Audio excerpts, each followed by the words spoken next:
नमस्कार दोस्तों, आज से करीब 200 साल पहले इंसान द्वारा बनाया गया कैमरा कुछ इस तरह का दिखाई देता था, जो कि आज बदलकर कुछ ऐसा रूप ले चुका है। और अगले 100 सालों में हमारी धरती पर कितना बड़ा बदलाव आने वाला है, इसकी तो हम कल्पना भी नहीं कर सकते। लेकिन साइंटिस्ट ने फ्यूचर की कुछ संभावनाओं के बारे में प्रेडिक्ट किया है, जिससे ये पता लगाया जा सकता है कि आने वाले समय में इंसानों का भविष्य कैसा होगा। तो आज के इस वीडियो में हम आपसे बात करेंगे कुछ ऐसी घटनाओं के बारे में जिन्हें आप अगले 100 सालों में होते हुए देखेंगे। लेकिन दोस्तों, वीडियो में आगे बढ़ने से पहले यदि आपने अभी तक हमारे चैनल को सब्सक्राइब नहीं किया है तो जल्दी से सब्सक्राइब कर दें और बेल आइकन को जरूर दबाएं।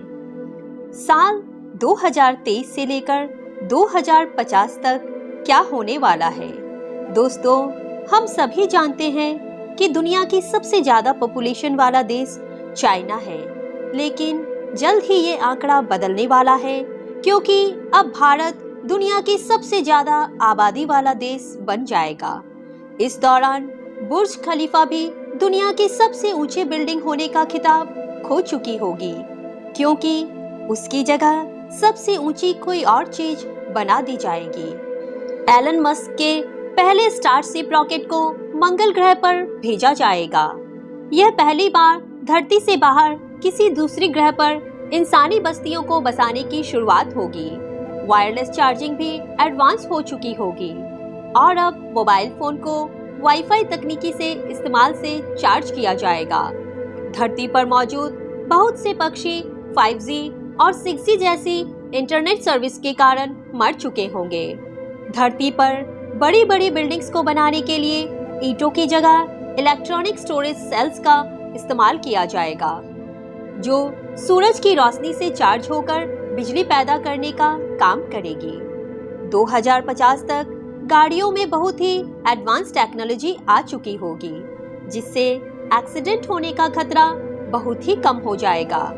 भविष्य में टाइटेनियम डाइऑक्साइड का इस्तेमाल बिल्डिंग से लेकर कपड़ों पर भी किया जाएगा, जिससे बिल्डिंग पर धूप पड़ने पर भी वो अपने आप साफ हो जाया करेगी। सन 2050 से 2070 तक ग्लोबल वार्मिंग के चलते धरती का तापमान बहुत ज़्यादा बढ़ चुका होगा। उत्तरी ध्रुव पर मौजूद बर्फ काफ़ी तेजी से पिघलने लगेगी। धरती पर पॉपुलेशन इतनी तेजी से बढ़ चुकी होगी कि लोगों की ज़रूरतों के लिए अमेज़न जैसे जंगलों को आधे से ज़्यादा नष्ट कर दिया जाएगा। यहाँ तक कि धरती की 80% से ज़्यादा जनसंख्या के पास पीने के लिए पानी तक मौजूद नहीं होगा। लेकिन अब तक हम इंसान मार्स पर जाने के लिए कामयाबी हासिल कर चुके होंगे। वहाँ पर मशीनों की मदद से पानी और ऑक्सीजन का निर्माण किया जाएगा, जिससे आने वाले समय में वहाँ पर धरती जैसे वातावरण का निर्माण होने लगेगा और मार्स पर भी पेड़ पौधे उगने लगेंगे। वहीं धरती पर ट्रैवलिंग के लिए ऐसे सुपरसोनिक जेट्स का इस्तेमाल किया जाएगा, जिनकी मदद से हम 10 घंटे की दूरी को सिर्फ 1 घंटे में ही तय कर पाएंगे। इस नई तकनीक से धरती पर हमारी जिंदगी और भी ज़्यादा फास्ट हो जाएगी। वैज्ञानिक इंसानी दिमाग में ड्रिल की मदद से एक ऐसे चिप को इंसर्ट कर देंगे जो इंसानी दिमाग की कमियों को खत्म कर उन्हें जीनियस बनाने में भी मदद करेगा और साथ ही वह कई तरह की बीमारियों से पीड़ित लोगों को ठीक करने का काम करेगा।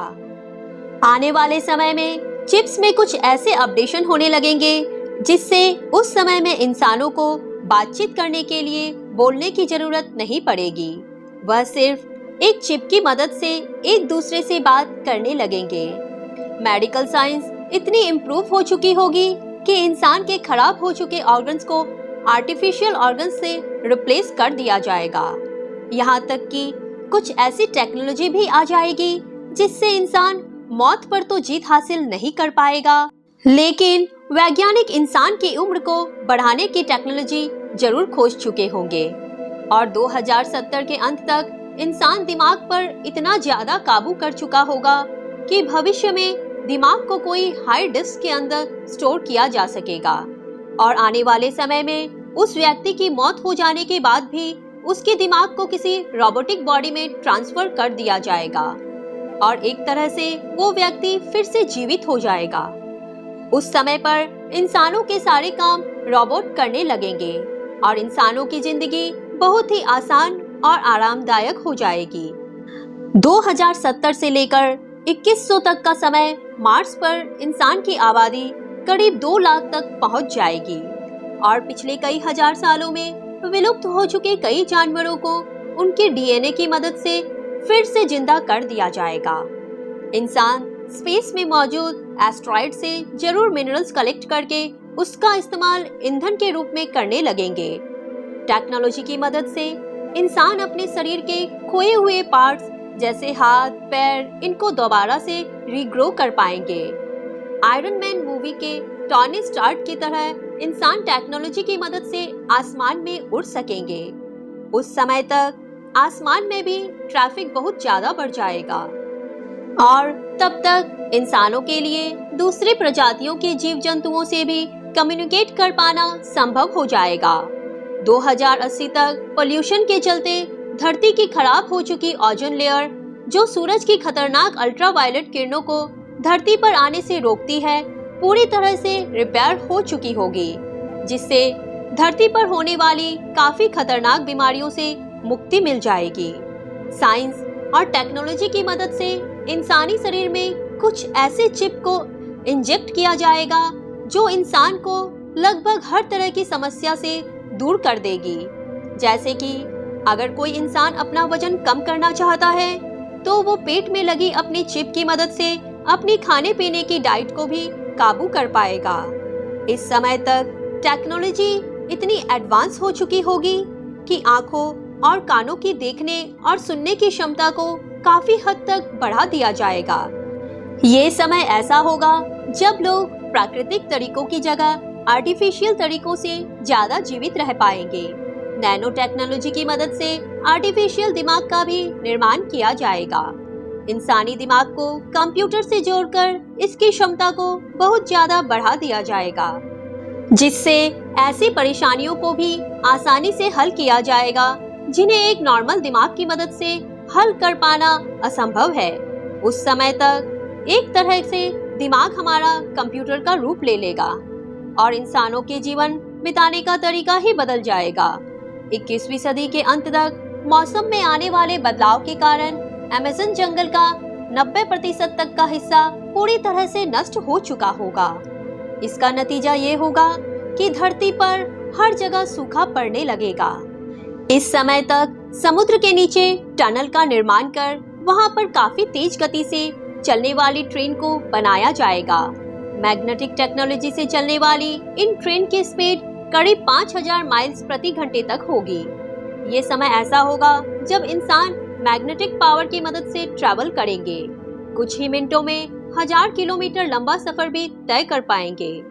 सन 2110 तक अंटार्कटिका की लगभग सारी बर्फ पिघल चुकी होगी। इस बर्फ के पिघलने के कारण समुद्र के पानी का स्तर तकरीबन 10 फीट तक बढ़ चुका होगा, जिससे समुद्र के किनारे बसे कई देश पानी में डूब चुके होंगे। लेकिन उस समय वेस्ट अंटार्कटिका सूख जाने की वजह से वहां पर डेवलपमेंट का काम काफी तेजी से बढ़ने लगेगा। इंसान यहाँ पर काफी एडवांस ऊंची ऊंची इमारतों का निर्माण करने लगेंगे। इसका नतीजा ये होगा कि धरती के इस एरिया में भी जनसंख्या काफी तेजी से बढ़ने लगेगी।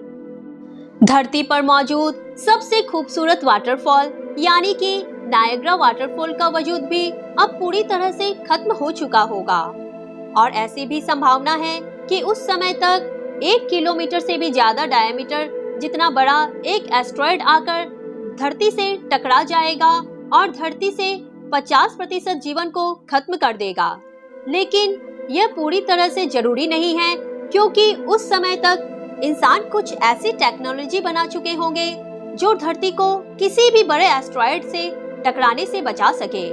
हालांकि उस समय तक इंसान टेक्नोलॉजी की मदद से सभी जगह इतनी ज्यादा डेवलपमेंट कर चुके होंगे कि अब धरती पर इंसान की मौजूदगी को मिटा पाना लगभग असंभव हो जाएगा।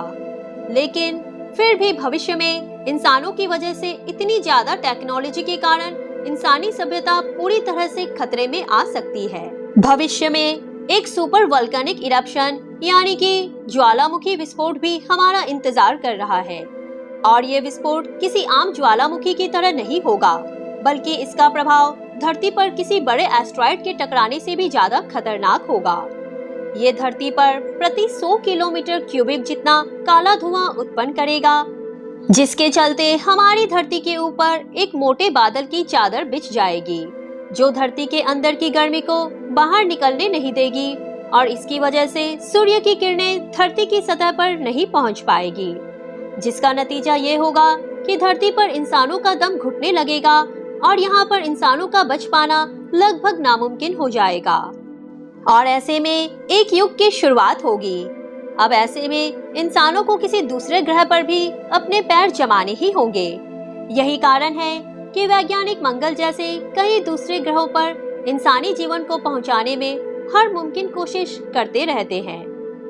एलोन मस्क तो स्पेस के सबसे एडवांस स्टारशिप को 2018 से मंगल ग्रह पर पहुंचाने के काम में लगे हैं, जिसके चलते इंसानों को मंगल पर पहुंचने से पहले वहां पर इंसानी जीवन को बचाने के लिए जरूरी सामान को इंसान से पहले ही पहुंचा देना चाहते हैं। लेकिन आखिर ये सारा काम कैसे किया जाएगा? क्या सच में एलोन मस्क साल 2100 तक लाखों इंसानों को मार्स तक पहुंचा पाने में कामयाब हो पाएंगे? क्या आप जानना चाहते हैं कि इंसानों को मार्स तक कैसे पहुंचाया जाएगा? कैसे वहां पर जीवन की शुरुआत की जाएगी? दोस्तों, अगर आप ये जानना चाहते हैं कि आखिर मंगल पर इंसानों का रहन सहन और खाना पीना कैसा होगा, तो जल्दी से हमारे चैनल को सब्सक्राइब कर लें और बेल आइकन को जरूर प्रेस करें, क्योंकि जल्द ही हम आपके लिए एक और वीडियो लेकर आएंगे जिसमें हम आपको दिखाएंगे कि किस तरह हम इंसान धरती से मंगल तक का सफर तय करेंगे। और आपको हमारी वीडियो कैसी लगी हमें कमेंट करके जरूर बताएं और इसे अपने दोस्तों के साथ जरूर शेयर करें। धन्यवाद।